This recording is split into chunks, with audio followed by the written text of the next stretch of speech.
Então, assim, os pais tóxicos, que não são tão graves quanto aqueles que eu estava falando agora há pouco, que é a personalidade, o transtorno de personalidade narcísica.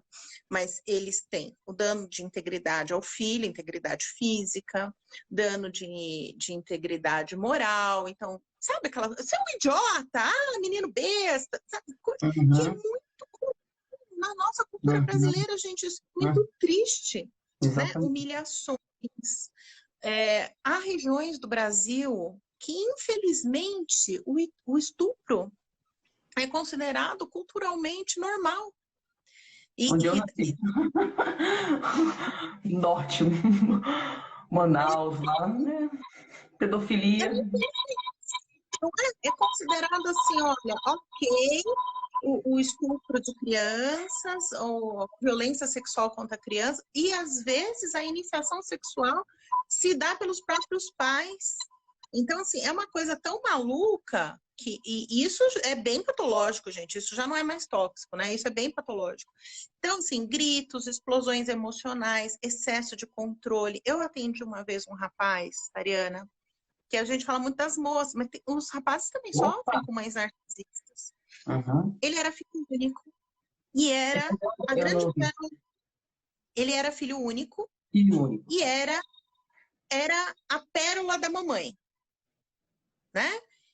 E esse menino ele tinha uma personalidade introspectiva, esse rapaz, quando ele me procurou, ele tinha uma personalidade introspectiva, era considerado na nossa cultura um bom filho, porque nunca desafiou os pais, estudava, ia à escola, não tinha amigos, assim, porque uma das características da personalidade narcisista é isolar a vítima para que ela se Uhum. enfraqueça, realmente, e não se desvincule, né? Então ele não tinha amigos, ele não tinha namoradas, tal. Bom, ele era um menino que nunca tinha beijado, que nunca tinha tido relação sexual, que não tinha amigos aos 23 anos quando saiu da faculdade, né? Aí ele começou a trabalhar. E aí, no ambiente de trabalho, você tem que ir amadurecendo, ele conheceu outras pessoas e conheceu uma namorada. Começou a namorar uma pessoa. Primeiro escondido, dessa família, né, dessa mãe. E depois, quando apresentou para a família, obviamente, essa garota prestava? Claro que não, Não. né? Ninguém lá fora presta. Essa menina quer te dar o golpe. Eu lembro quando ele veio para terapia, ele falava, mas golpe do quê? Eu não tenho nada, nós não somos ricos. Então, assim, né? O menino ficava muito confuso. E ele estava verdadeiramente apaixonado e a moça também por ele. E a moça aguentou, junto com ele, 2 anos de humilhação, enquanto namorou com ele. E aí eles decidiram casar, até porque não suportavam mais isso. E quando eles decidiram casar, cada vez que eles marcavam o casamento, Ai, meu 15 dias Deus. antes ela tinha um infarto. É verdade, gente. Um infarto psicológico. Deus do Ela céu. não era um infarto de verdade, mas ela passava mal, ela tinha um mal-estar. E esse mal-estar deve ser real até. Enfim, Sim. eles adiaram 3 vezes o casamento. Aí a moça decidiu, e eu acompanhando o caso, tá? Ele já estava em terapia nessa época.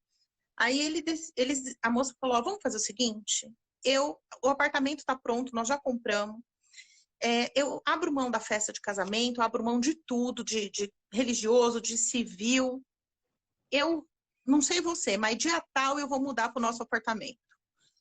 E foi, a mulher era bem decidida, ainda bem. E aí, o que ele começou a fazer? Ele começou a ir para o apartamento na sexta, voltava no domingo, depois na sexta, voltava na segunda. Aí passaram 6 meses, ele ia levando um pouquinho de roupa, sabe?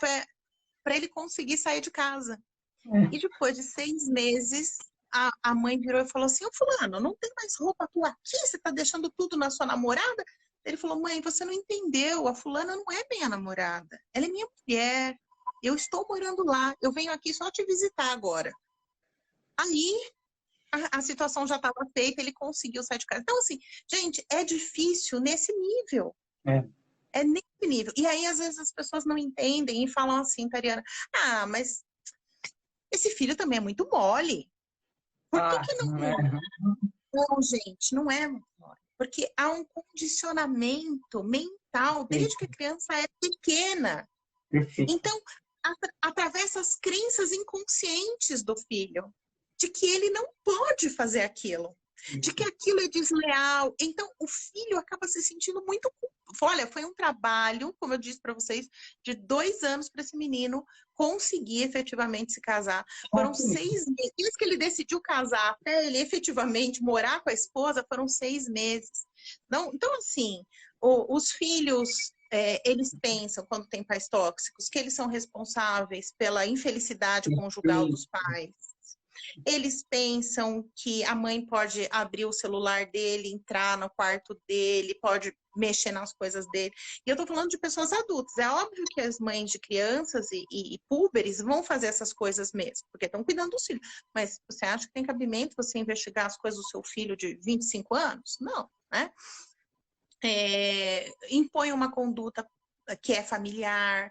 Muitas vezes você vê a criança fazendo uma pergunta e os pais respondendo assim: a nossa família não acredita nisso. A nossa família... Não tem espaço para a individualidade da criança, né? Tem uma ambivalência nos cuidados. Então, de repente, a mãe vem, enche de beijos, de carinho, e aí a criança, porque ela é satisfeita naquela necessidade básica e fundamental de amor que todos nós temos. Então, naquele dia que ela é satisfeita daquilo, ela cai que nem um patinho, porque no outro dia a mãe ou o pai já vem e continua com as explosões emocionais, não é? Mas ela Isso é lembra uma daquele momento. E ela, do momento bom, e ela vai falando, não, mas ela não é tão ruim, porque naquele dia, e às vezes esse momento bom segura ela durante muito tempo. É uma migalha. É uma migalha que mantém a esperança viva, entende? Uma migalha. Então, assim, muitas vezes isso acontece depois de uma explosão radical, em que o pai ou a mãe narcisista faz uma coisa muito grave. Isso. Tá? E aí, chega em casa, no dia seguinte, quebrou coisa, ou machucou fisicamente a criança ou adolescente. E aí, porque vê que aquilo é possível, por conta daquela agressão, perder o controle, aí vai lá, enche de beijo, de amor, de chocolate, de flor, tá? É uma tática, inclusive. É uma tática, o Foucault fala que é uma tática de poder, de controle do outro. E você sabe, Tariana, o popular diz assim, é o bate-a-sopra.